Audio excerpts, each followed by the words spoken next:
Okay, crowd, settle down, take your seats.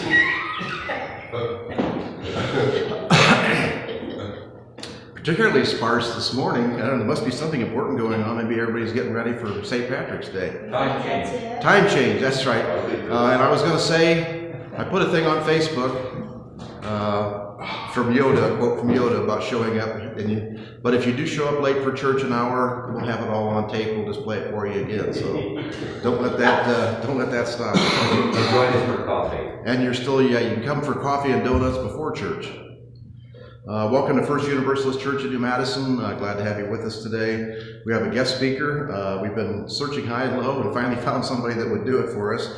Pamela Shuttleworth Moran is a retired social worker living in Greenville, and her wife Sue. Glad to have them here today. And we'll see, in the future, Derek got a hold of me and Phil Baisley got a hold of me. They each have students that want to speak. So we'll be getting some pulpit supply from Earlham. And we'll see how that goes. Tom, somebody, is the one that has worked with El Dorado, so we'd be happy to have, and I told them to schedule in. They just have to schedule around Derek. Whenever he's here, he has priority. And whatever Sunday is, they would like to appear, we'd be more than happy to have him here. Any other announcements? Just, Tim, about April 2nd. That's Saturday, April 2nd. We'll do our church cleaning in anticipation for our union service on April 10th. That's Palm Sunday, and we are fortunate, as you recall, many months ago, it seems like now, we were in El Dorado and had a wonderful service as well as a nice lunch after the service. We're going to return that on April 10th and host El Dorado congregation here, so please. So they will be here. Mark it on our calendar, and even better, if you're available Saturday, April 2nd, we're going to do a thorough cleaning to not necessarily impress, but just certainly be in everything in order before our hosting the luncheon. And we will be bringing the tables and chairs, the setup upstairs. We do not have an elevator, so that people can access the dinner. We're going to set up out here in the open area here, so we could definitely use the help to do that. I don't think we're actually too dirty. We got the mouse stuff cleaned up from a couple weeks ago, so we should be in good shape.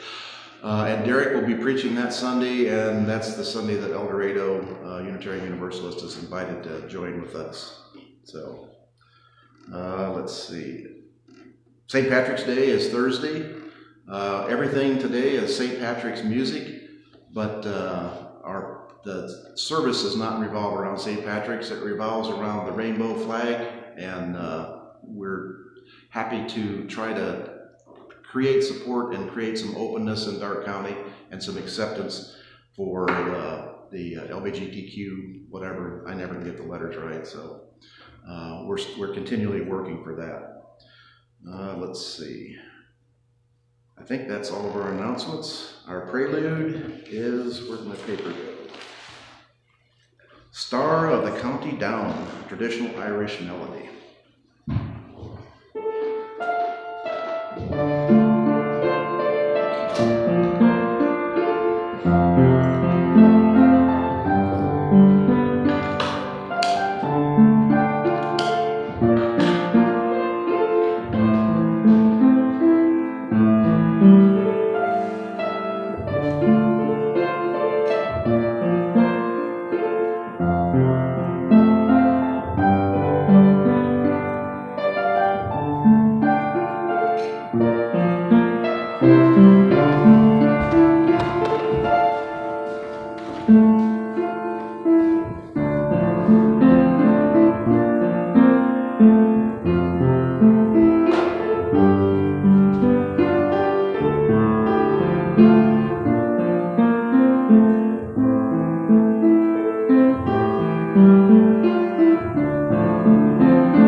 Not the boisterous Ireland of St. Patrick's Day, but maybe the more melancholy Ireland in the awareness of what's going on in the Ukraine, which we will not be forgetting anytime soon.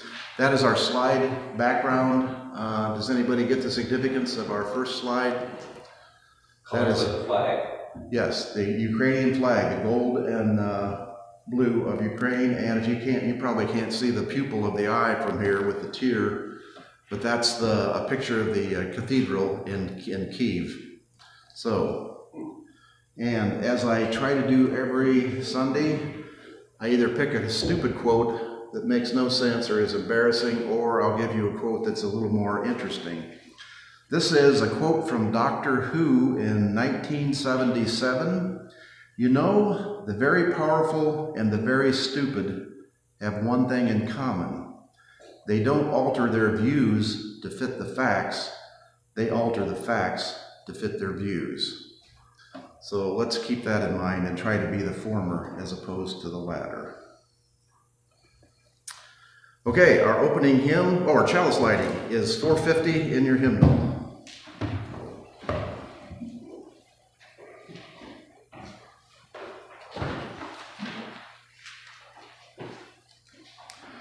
Blessed is the match consumed in the kindling flame. Blessed is the flame that burns in the heart's secret places.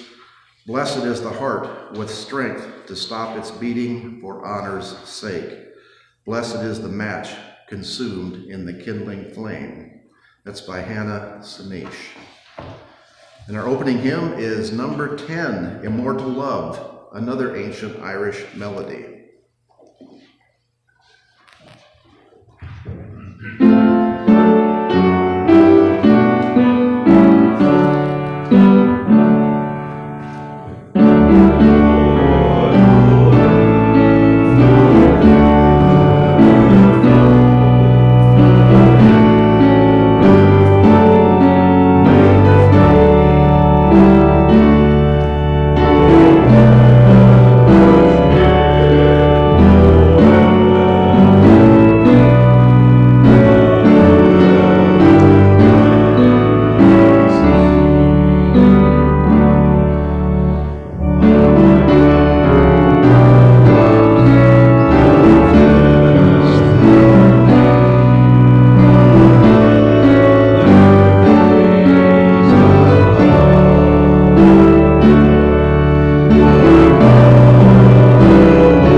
We sometimes forget how important everybody's contribution is.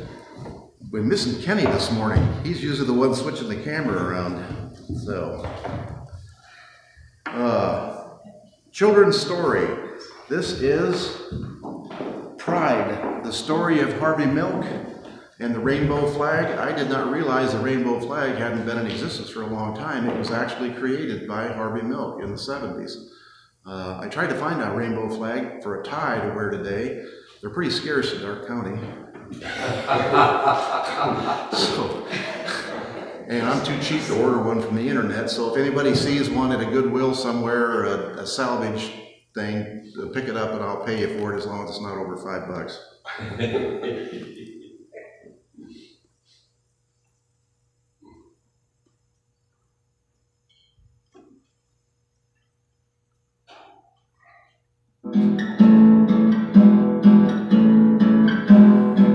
Welcome to Brightly Storytime.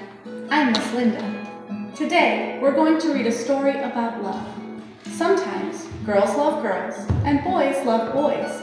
The rainbow flag is a symbol of this love, and the story we're reading tells its history. It's called Pride, the story of Harvey Milk and the rainbow flag. Written by Rob Sanders, illustrated by Stephen Salerno. You have to give them hope. Hope for a better world. Hope for a better tomorrow. Harvey Milk was an ordinary man, but he had an extraordinary dream. That dream would change history. Harvey dreamed that everyone, even gay people, would have equality. He dreamed that he and his friends would be treated like everyone else. He dreamed that one day people would be able to live and love as they pleased. With his New York accent, Harvey talked to everyone about his dream. His voice boomed, his body bounced with energy and excitement. Some people listened. A few agreed. Most did not. But Harvey's big voice and his big dream wouldn't be stopped. He discovered that the best way to change laws was to help make laws. In 1977, Harvey Milk took a big step toward that dream when he became one of the first openly gay people to be elected to political office in the United States. Harvey and his friends planned marches to protest inequality and unfair laws. And just days before one of the marches, Harvey had an idea. A symbol, he thought. We need a symbol that shows who we are and how we feel. Something to carry during the march. Something to make people feel they're part of a community. Something to give people hope. Something extraordinary. Harvey knew an artist who could help, Gilbert Baker. Harvey asked. Gilbert said, "We need a flag." Volunteers arrived to help Gilbert's design come to life. Together, they dipped fabric into large barrels filled with vivid, vibrant dyes. They cut and pieced and sewed until Harvey, Gilbert, and the other activists had a flag. A flag with 8 colorful stripes.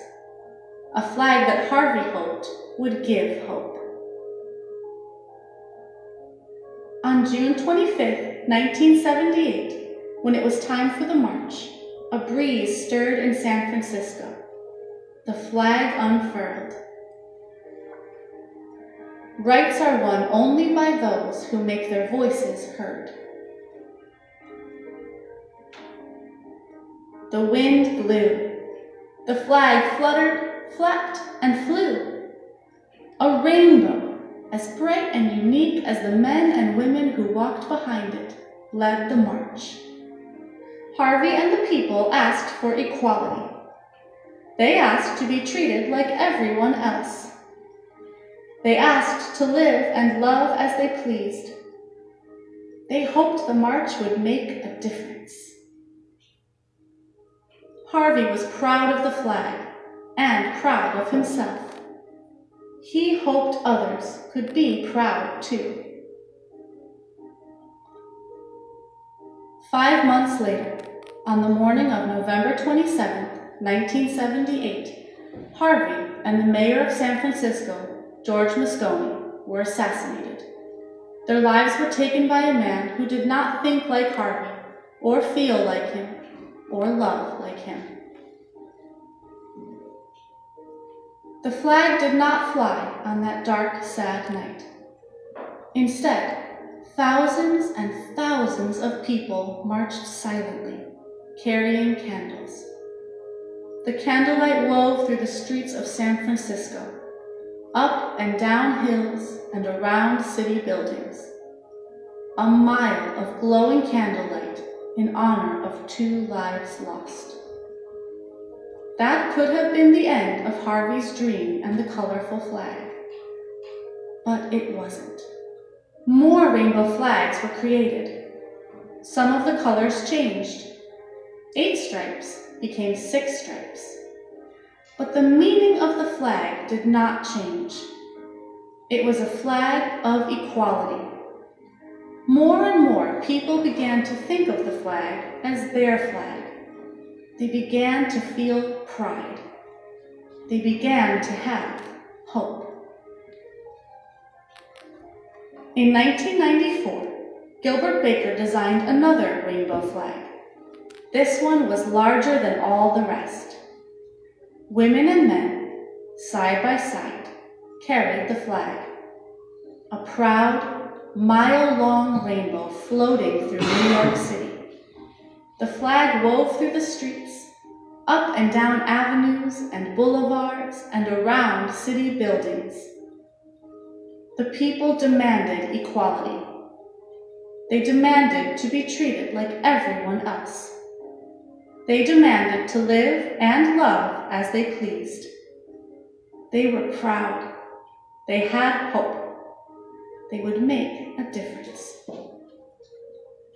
I ask for the movement to continue, for the movement to grow. More rainbow flags were made. Some were printed on bumper stickers and t-shirts. Others were hoisted onto lampposts on Halsted Street in Chicago. One was hung in the Museum of Modern Art in New York City. Soon, the rainbow flag was flying in other countries, like Brazil, England, Israel, Russia, Singapore, and Turkey. The rainbow flag now unfurled on farms, in suburbs, and in cities. The flag flew proudly outside public buildings, hotels, shops, restaurants, churches, and homes. And once, on June 26, 2015, the White House was awash in the colors of the rainbow flag. Equality, pride, hope, love. Harvey's dream became a flag for us all. Maybe you've seen the rainbow flag hanging around your neighborhood. Now you know it's much more than just a pretty flag. It's a symbol of love and equality for millions of people around the world. Come back to read more stories together anytime you'd like, or find more books to read yourself at readbrightly.com. Bye. Very good presentation. And symbols are important. We have sunflowers again today. When we talked about this last week, sunflower is the national flower of the Ukraine, and we keep the people of the Ukraine in our hearts and minds and our prayers as their time of struggle goes on and no resolution in sight. Tim? Yes? Excuse me, what year was it that Harvey was killed or died? 1978, wasn't it? Yeah. 1978. Yeah, it was only 5 months after the initial parade when they had the flag and opened it up. And if you saw and followed the trial at all, the guy that killed him basically pleaded to like temporary insanity because the gay people drove him crazy, and got his sentence was like minuscule, I think like 5 or 6 months or something like that. It was pretty unbelievable. So equality is not here yet, but that was one giant step. And the rainbow flag is everywhere now. It's pretty amazing. I did not know the origin of where that came from. So I guess, as I said, symbols are important. All right. Our affirmation is 459 in your hymnal.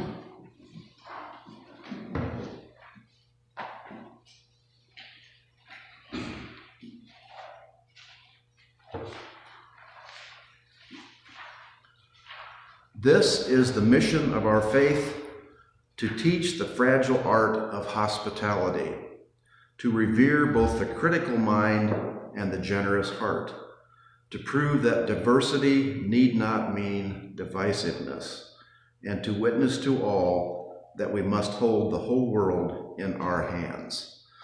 That is the words of William F. Schultz. Joys and concerns. I had a message from Dolly. She's out of the hospital, doing well, recuperating, but still they haven't been able to put their finger on what is actually causing her uncomfortable situation. Mike is going to be headed toward Dayton. He might stop in and see her so we can get a little more information there. But our thoughts and prayers go with Dolly in her situation. As I say, she's out of the hospital, but everything is not resolved yet, so that's still a worry for all of us. If people saw the stabbings at the Museum of Art in New York City, are you aware of that? Some disgruntled person, who is a difficult person anyway, jumped over the turnstile and stabbed two of the people that worked at the museum. Craziness abounds everywhere. Right here locally, I've talked about it last week and I'll mention it again this week. Craziness in the legislature of the state of Ohio, repealing the law that tells people they have to have a license and training to carry a concealed weapon. If Governor DeWine signs that, that will make for very interesting times when anybody can carry a gun. And we've seen through the historical, what's going on in the news, that people who carry guns are not shy about using them. So that's going to be interesting, to say the least. Anything else? We want to keep the people of the Ukraine in our hearts and minds and prayers. The situation is getting worse. Putin is not, I don't think, going to back down for any reason, which means his only choice is to basically obliterate the whole country with bombs and shells, because his troops are not able to defeat the Ukrainian people who are defending their land. There's been multiple stories. The Russians have started their execution squads like they used to do in World War II. Any Russian soldier who deserts is summarily executed when they're found. And the Russians who have been captured by the Ukrainians have been relating these stories. They've been punching holes in their own gas tanks, so their tanks and troop carriers run out of fuel so they don't have to go into battle, finding any excuse not to fight, because these Russian soldiers are kids who are draftees and have no desire at all to go to the Ukraine and fight for somebody else's ambitions. But they're being shot if they try to back out and get away from the fight. So it's terrible on both sides. Yes? Tim, let's also remember those countries opening their borders to Ukrainian refugees. So many of them have done that, and obviously the need is great. They haven't always done that, some of those countries, and they are now, rather than closing it to Syrian refugees. But aside from that point, they are open and very, very much providing needed shelter and protection. Yeah, 2.5 million people have fled Ukraine already. It's a country of about 11 million people, so 2.5 million have already left. They're having a hard time leaving because the Russians will say there is a ceasefire and a corridor where you can leave, and then as soon as the people start to fill that corridor, they start killing them. They start launching shells and missiles to kill them. It's like the most vicious thing I can imagine. It's definitely a war crime, whether anything will be done with that or not. One of the primary countries where they're leaving to is Poland, and that just goes to show that nothing is either all right or all wrong. Poland is the country, you remember, that had erected the fences when the refugees from Syria and Africa were looking for safety in Europe, and the EU had said they were welcome to come, we will find a place for you, and Poland said, no, we're not not letting you cross the border. And there were actually refugees that were freezing to death trying to get into Poland that were stopped by the fences and the soldiers. And yet Poland is being most accommodating to the Ukrainians. So, like people everywhere, there's good and there's bad, no matter where you find it. I question whether that's bad, Tim. Whether what's bad? You getting on the Polish because they finally cut off immigration from Syria and Africa. First of all, those people immigrated to Poland for a long time, before Poland finally shut it off. Secondly, Ukrainians and the Polish, they're a lot like each other. To allow people that are Muslims in a Christian country or who are blacks in a white country to just flood into your country, just on and on and on.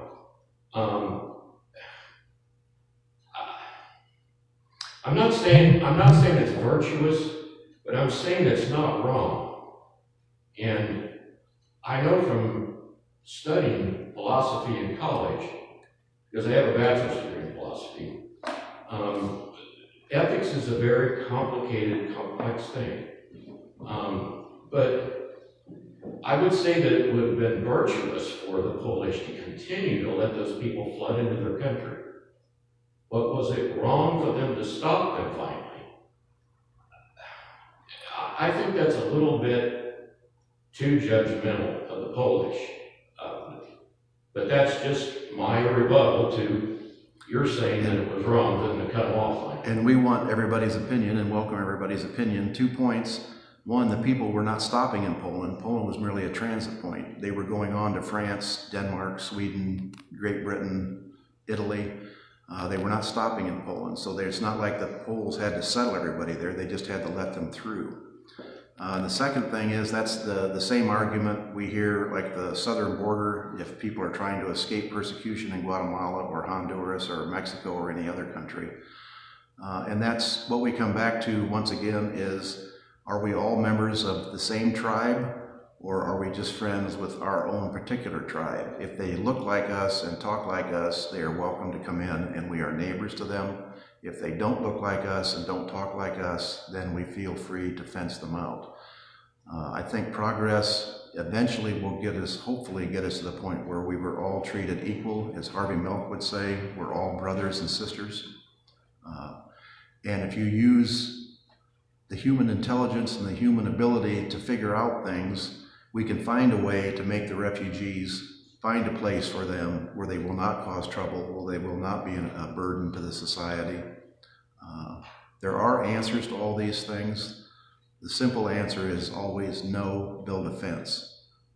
As we talked about our children's story last week, we want to be bridge builders, not fence builders.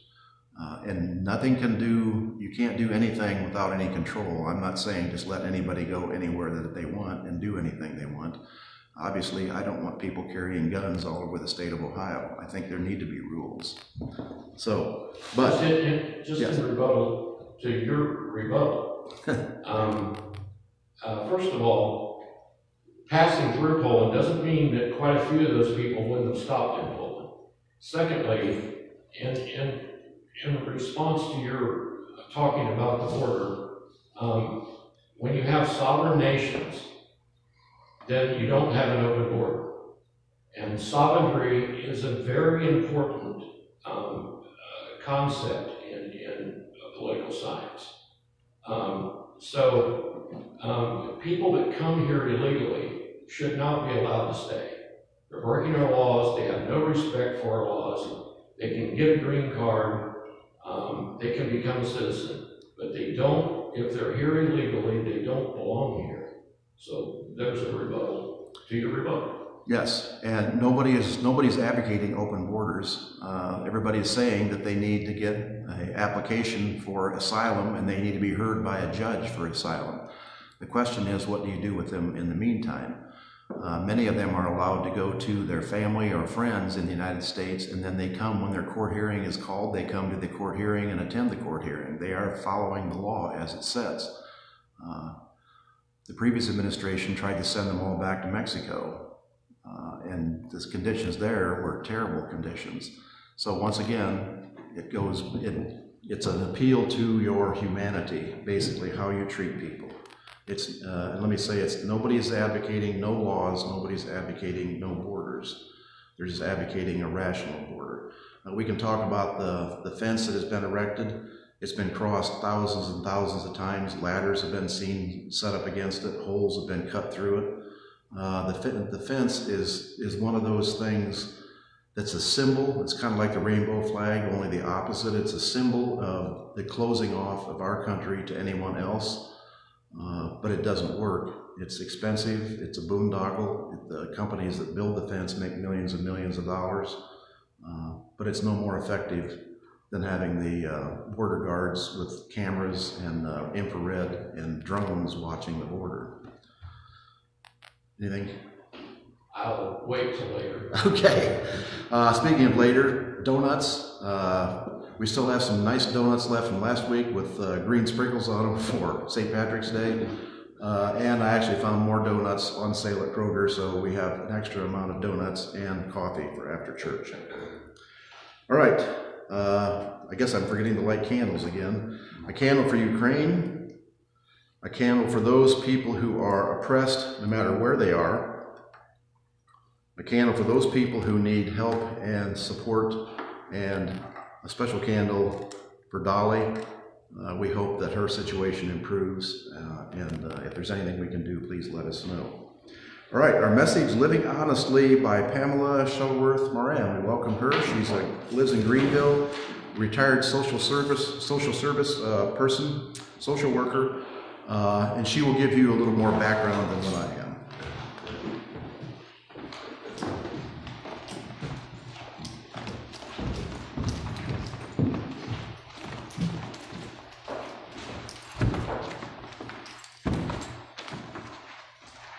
Good morning.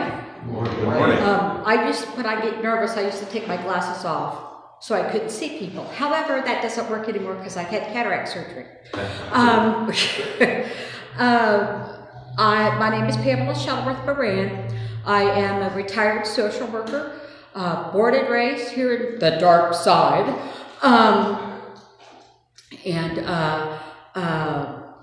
I went to school, got my associate's degree in human services technology at Madison State Community College, a bachelor's in social services with a major in criminal justice, and then missed a triple major by 2 classes. So that was family services, and I forget psychological something. It's been a long time. I graduated from Urbana in '88, so. I also have a degree in Swedenborgian Studies from the Swedenborg School of Religion. Now they have affiliated themselves and combined themselves with the Pacific School of Religion out in California. And some of the things that I've noticed coming back from seminary and coming back from Urbana when I was living there for a long time, is that I have noticed minds are opening, albeit very slowly. Minds are opening. This year, for the first time, I saw a rainbow flag on top of BASF, and I was like, well, okay then. Would you repeat that, please? I don't know what you said. Oh, sure. I saw a rainbow flag on the top of BASF, and I was surprised and pleasantly so. Also, rainbow flags have been popping up in town in a couple of different places, and that's been a wonderful addition to my journey as an openly gay woman living here in Darke County. I have been out now just about 30 years. And in that time, I have I've been fired twice. for being gay. Nothing I can do about that. Ohio's an at-will state. We almost lost our house because Sue and I are a couple. The guy that we got the house from asked, after he had signed everything, "Are you guys a couple?" And we said, "Well, yeah." And he said, "Well, I guess it's too late now." It is still legal in this state to deny gay and lesbian people housing, jobs, finances, whatever. It's not fair, it's fear-based, and when people get afraid, a lot of times they get angry because they don't understand what this means. And my job this morning is to help people understand that we are just like everybody else.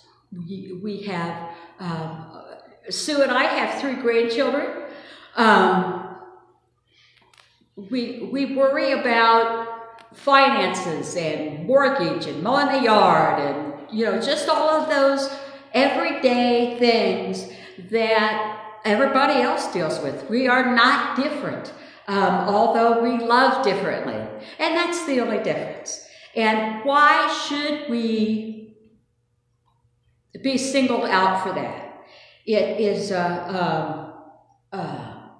one of those things that really frosts my cookies is when people say, we don't want the employers around here. They say it openly, and especially now. I am a CCW person. I'm not carrying today, and I don't carry very often. But the reason why I did that is because of the vitriol and the hate and the anger and, frankly, the stupidity of people in and around this city, this county, this state. So, yes, I have firearms, and yes, I'm prepared to use them if necessary. But I hope it never comes to that, but I am prepared to do so. Because I don't trust people who wear red hats, put it that way. Because they're just blind to facts. And a lot of people have been. I remember when I was, I don't know, 15, 16, when Harvey Milk died, and it upset me. And at that point, I wasn't even out to myself. And I'm like, why did they kill this man? And it was back in the back of my head. I remember when I was about 7, 8, 9, 10, that I started liking the looks of girls more than boys, and kept that quiet because I knew that that wasn't normal. That wasn't what was expected of me. And then that went on, and I tried to come out when I was in college in 1988, and that didn't go well, so I went flying back into the closet for a little bit longer. It's subtle things like all the AIDS movement back in the late 80s, early mid-90s. It affected me deeply. When I was able to go to the big march in Washington in 1993, and I saw the quilt. And I saw several people in that quilt that I knew. And it was moving. I can't tell you how impactful that was. And it's been, it's been a heck of a journey. I've been,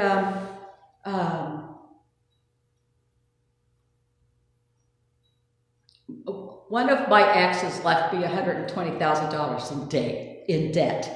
We bought a house, 2 cars, mortgage, blah, blah, blah. And she left one day. That wasn't fun. It really threw me for a loop because I expected to spend my life with this woman. And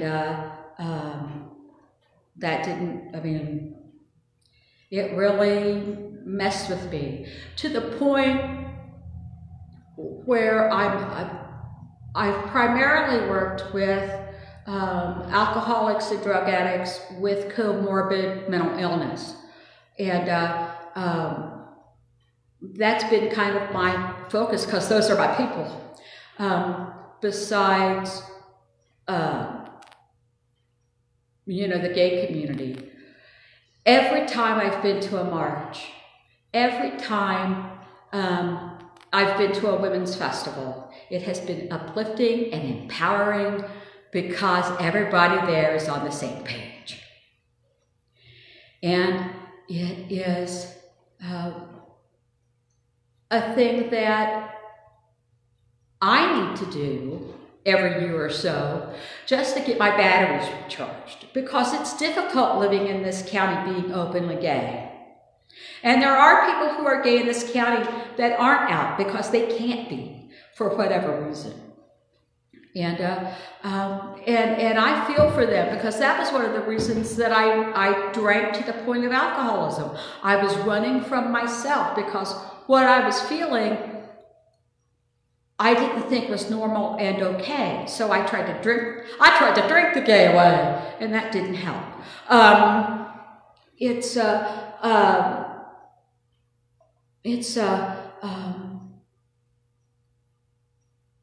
Hard. There are, you know, on Facebook, there are groups here in Darke County now that are LGBTQIA friendly and open. There's actually a center downtown in the old Advocate building, not the one where Penny's was, but the one farther on the other end of Broadway, where people can be open. I walked the first Pride March in Darke County this summer. Pouring rain, but I didn't care. I needed to do that for me, to show that we are here, we are okay, we're normal, we're not going to molest your children, we're not going to recruit them, and we're not going to turn them into gay people.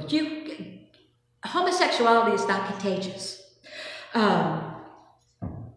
And it's not something I would, hard to say, it's not something I would wish on anyone, because why would somebody choose this?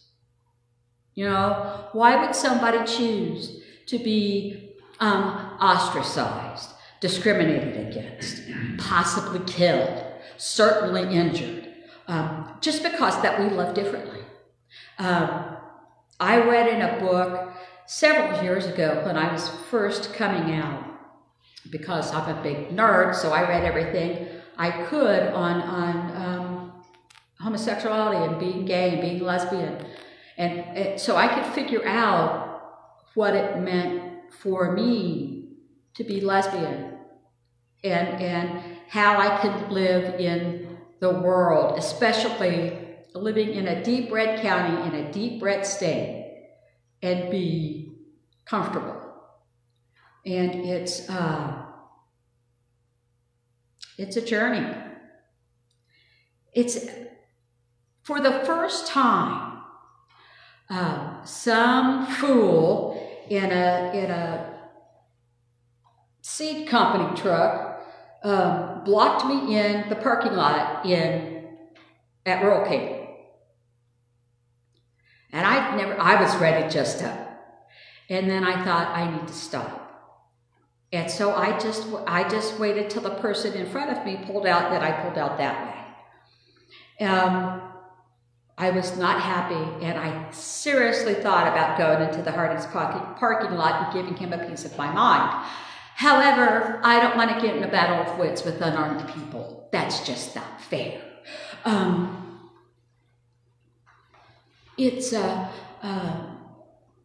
You know, there are several we have several friends who are lesbian couples that live in the county. And they're out as much as they can be. And, you know, we get together every month or so just to hang out and just have that community. And it's just, you know, there are people that I run into that I met at the center that I talk to when I see them on the street. It's been an interesting 30 years. I have been out now for half of my life. And I have seen many, many, many, many changes. There are some hidden things about the gay life here in Darke County that, like the first Saturday of the fair, is the unofficial gay day. That seems to be when most of the gay and lesbian folks go to the fair. Don't know. It's been that way for decades. I don't get it. And it's been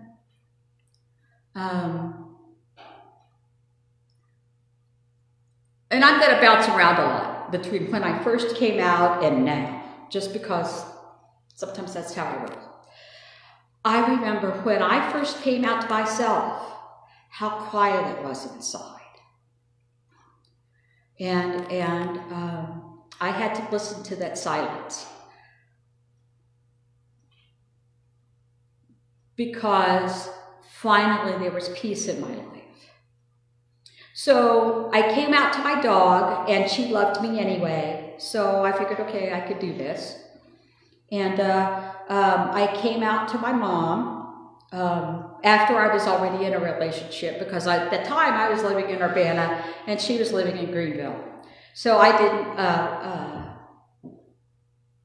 so it was, she said, well, I'm not happy about it, but if it makes you happy, okay. And for her, I guess that was acceptance. I don't want people to be tolerant. I want people to be accepted.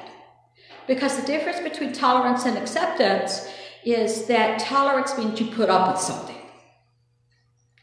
Acceptance means you embrace it.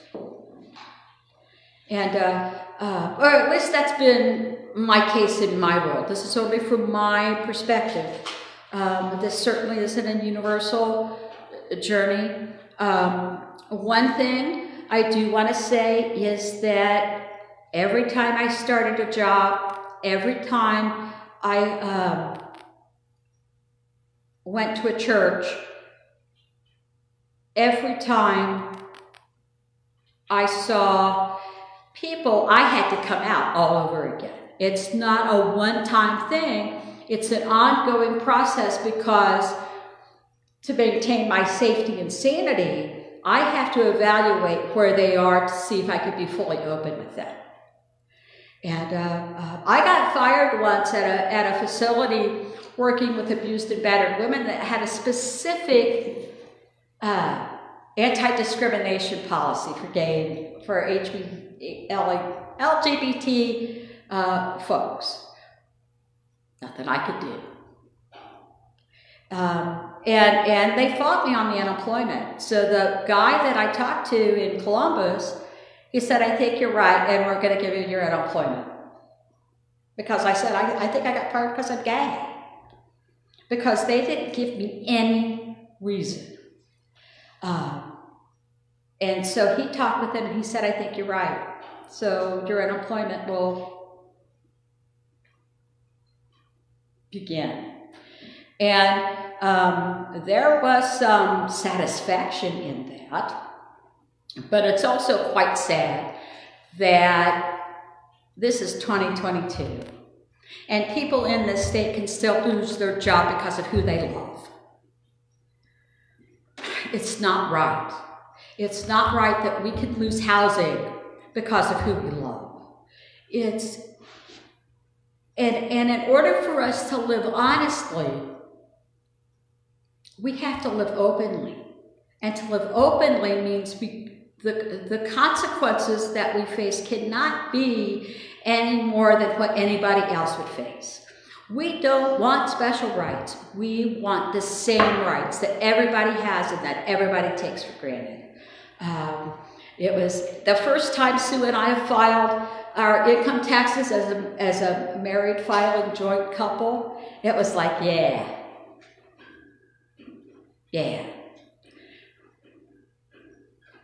Straight people have been doing that for 100 years or better. And it was special for us. And I knew Darke County was changing when all the debate was happening in the Supreme Court about marriage equality, because I popped on their website to see, and in their license, you can file for your license online now. And it said, instead of bride and groom, it said spouse 1 and spouse 2. And I was like, even here on the dark side, yet life is changing. And when Sue and I went to get our license, everybody was cool, everybody was happy. It was just a really different experience than any of us has, or at least since I have experienced, because 15, 20 years ago, that wouldn't have happened.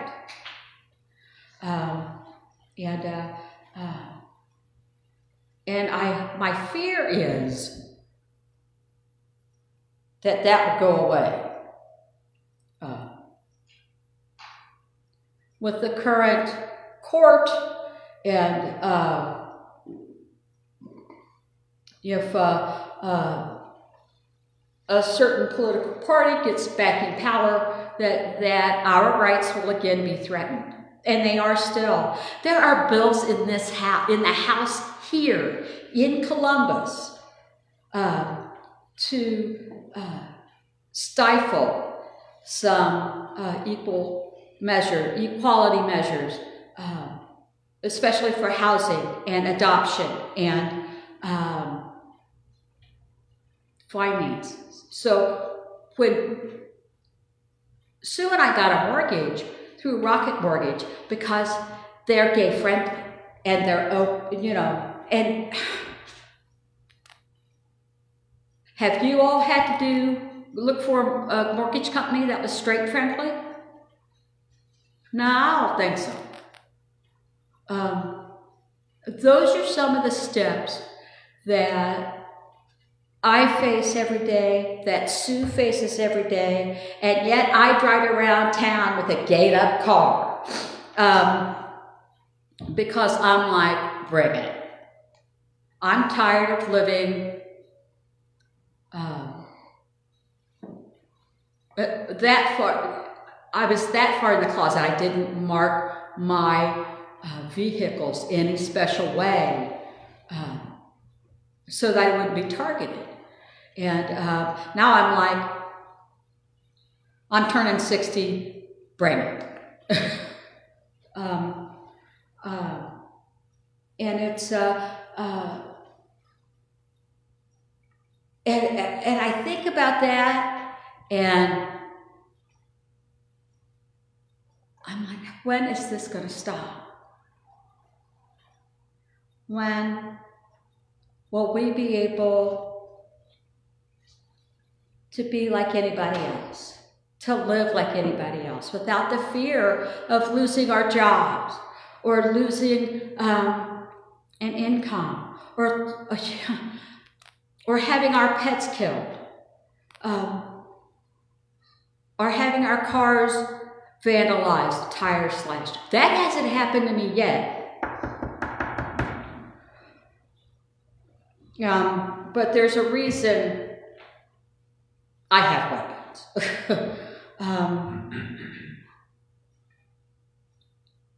And everything that's going on in Ukraine, I wish I wasn't such a history buff. It reminds me of when the Nazis cleaned the ghetto out in Poland back in the 30s. It is frightening.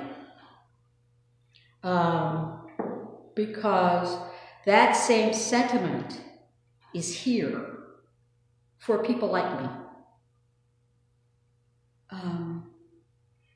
And it's scary. When Mama was still alive and all this craziness was going on about the orange idiot, I told Mom, I said, Mom, if he gets elected, I'm going to be sent to a camp. And that didn't happen yet.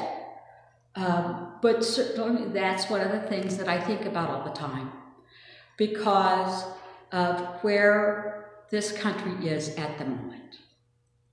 And it's not fair.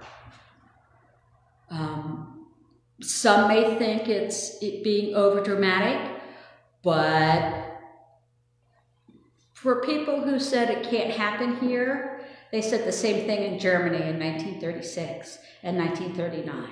And guess what? So a part of the reason, Tim put this on Facebook and I was like, let me know what.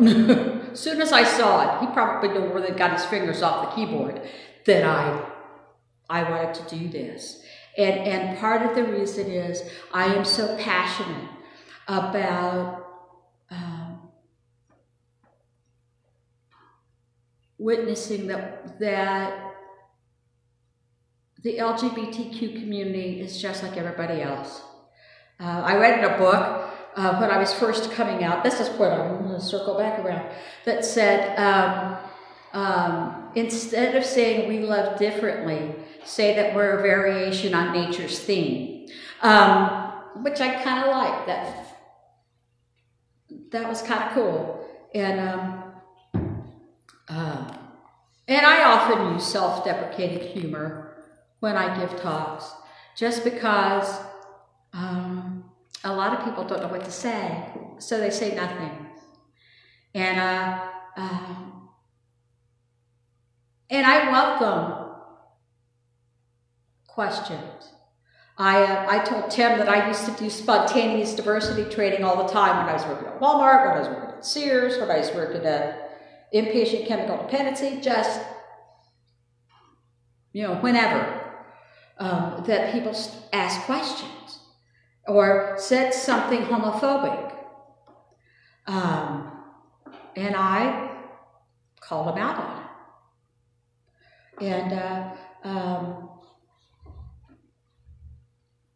And if they say, well, it's just a joke, I said, no, it's not. It's not a joke. It is as racist as saying the N-word.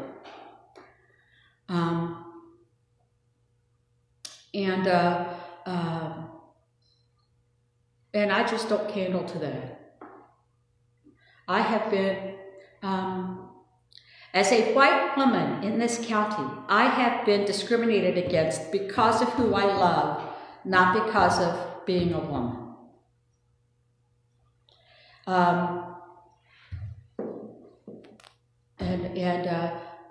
My brother and I get into it all the time. He's a straight white male. We get into political arguments all the time. Because the world is changing. The world is becoming more diverse. The country is becoming more diverse. And instead of being feared and ridiculed and persecuted, it should be lifted up and celebrated and given the love and energy it deserves.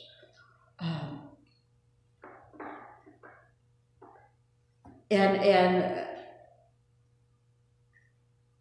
people have asked me, why don't you run for office? Because I don't have a snowball's chance of being elected in this city, county, township, because of the letter behind my name.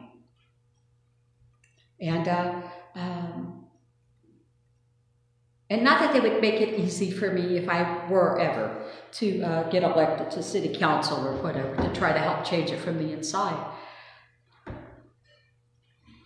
It's going to have to take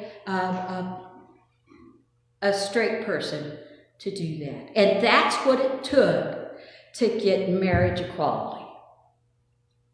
It took a group of straight individuals to voice their anger about my community being discriminated against just because of who we love. And the Supreme Court answered that call, because without that, Sue and I would be legally married now.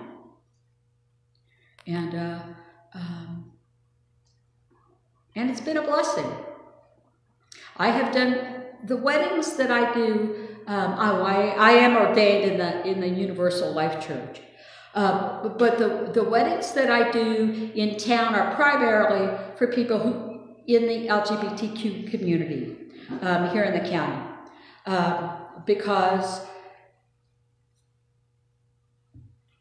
they're afraid a lot of pastors in this county will not do a wedding. Sue and I couldn't get married in my home church at the time, in the sanctuary,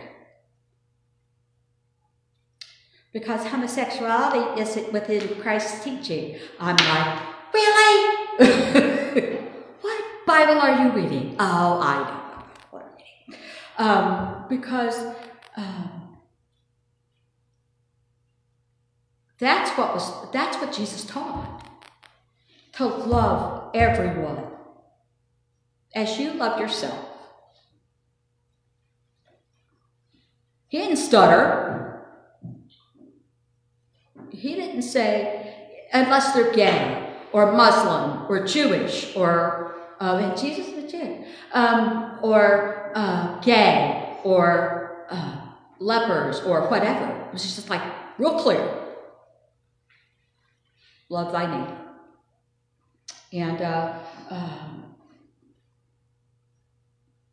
And I can quote passages, both ends of the spectrum, Bible and verse.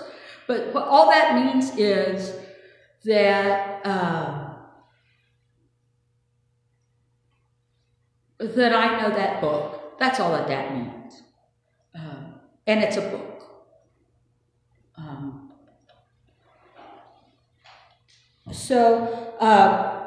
In closing, I just want to say thank you to you all and to Tim for inviting Sue and I here. This has been a wonderful experience. This is one of the first times I've got on a soapbox and spoke how I felt, what I think.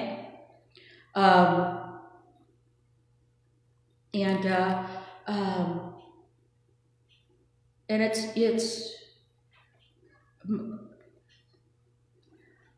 seeing the rainbow flag in Greenville was amazing. So that shows me that it's changing. And that is my hope, that the door will continue to open and the minds and hearts will continue to open. And Tim's looking at his watch, so I need to be quiet. Thank you so much for your time and your attention, and I will close with that. Thank you very much. Thank you. Do you know if the Gay Alliance in Dark County is doing any outreach? In other words, they have parades and group sessions as if you're a part of their Facebook group. But I'm not sure. They hadn't done it so much, I think, because of the fear. But it certainly needs to happen. We certainly got attention when we were walking up and down Broadway in the rain. And they don't have sense coming out of the rain. There weren't many people. There were only 2 people protesting. They were standing out in the rain too. That's hope, my goal is to encourage the LGBT community in the county to come out and to celebrate. There's a pride in Salina. It's just awesome, Salina. that I think Sue and I will go to just to lend support as sisters in the life, and but it's not been easy. Okay, the reason I ask is, just like the Lions, the Kiwanis, all the other support groups, they tend to receive acceptance better if the community says, oh look, they're helping other people. They're reaching out and helping, you know, the homeless, the poor. You know, if they just took on a project of some kind. I think they need to. I think they need to have, now that COVID's a little less now, to have spaghetti suppers and that kind of, you know, the traditional Dark County fundraisers, spaghetti suppers and chili cook-offs and that kind of stuff, to give the money to the local charities so that we can be active. And certainly that's one of the goals of the worldwide gay and lesbian community, is to provide outreach and support to those of us who aren't quite as privileged as we are. All right. Thanks to Sue and Pamela for being here and opening our eyes a little bit to what goes on in Dark County. Not that most of us are not keenly already aware of that. Just left my paper down there.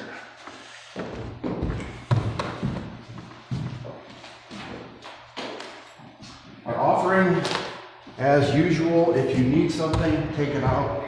If you have a little extra, put it in to maintain the facility we have and the outreach that we do. And continue our Irish theme, when Irish eyes are smiling.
You've probably seen the law that just passed and was signed in Florida.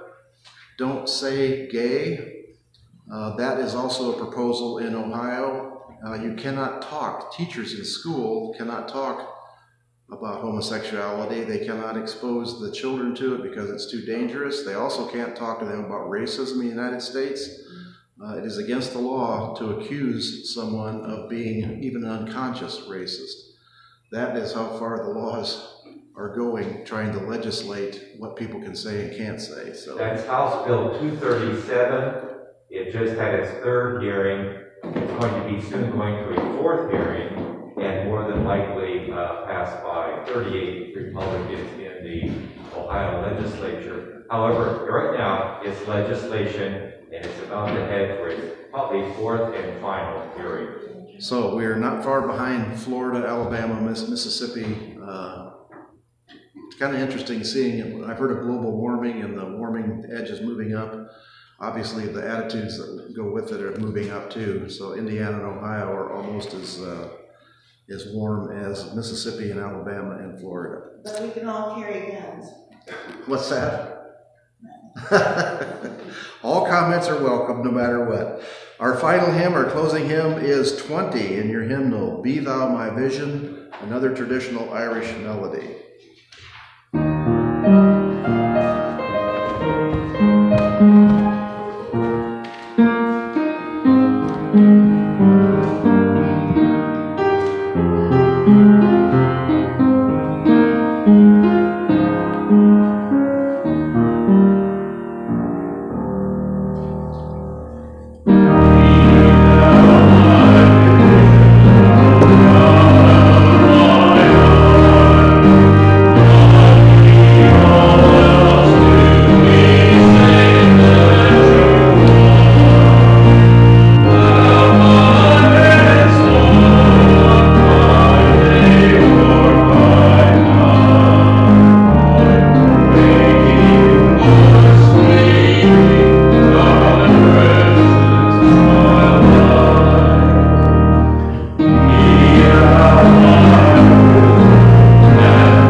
Our current slide, if you can see it,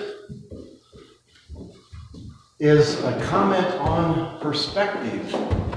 If you can't see it very well, this is a picture of a tree from very close down at the roots, and what you're seeing is all the other trees around it with their tops coming in. I thought it was very interesting. Most of us are used to looking at things straight on. Sometimes if you look at it from a different angle, it makes a completely different impression on your life. And that's what we're asking you to do in church, is to look at it from a different angle, to include everybody in your perspective. Okay, extinguishing the chalice is 686 in your hymnal.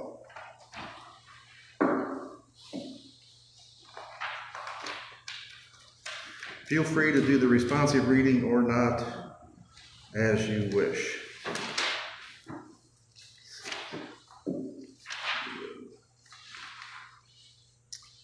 Go in peace, live simply, gently, at home in yourselves.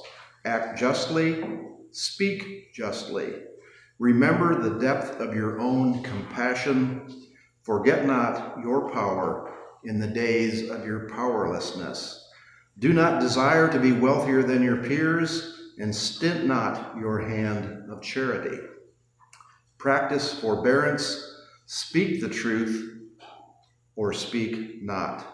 Take care of yourselves as bodies, for you are a good gift.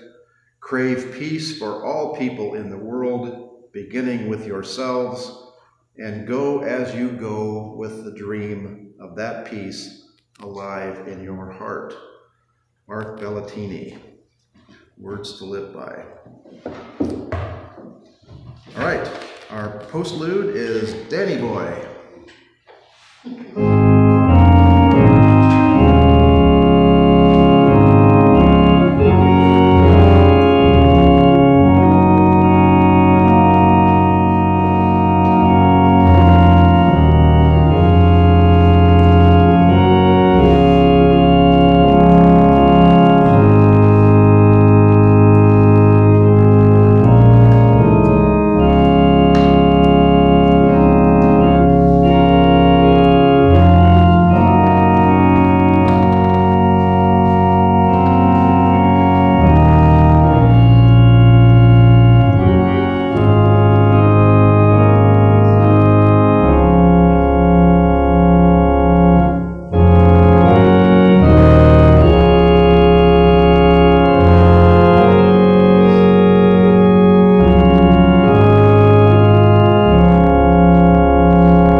Once again, You did great, Lloyd, with that.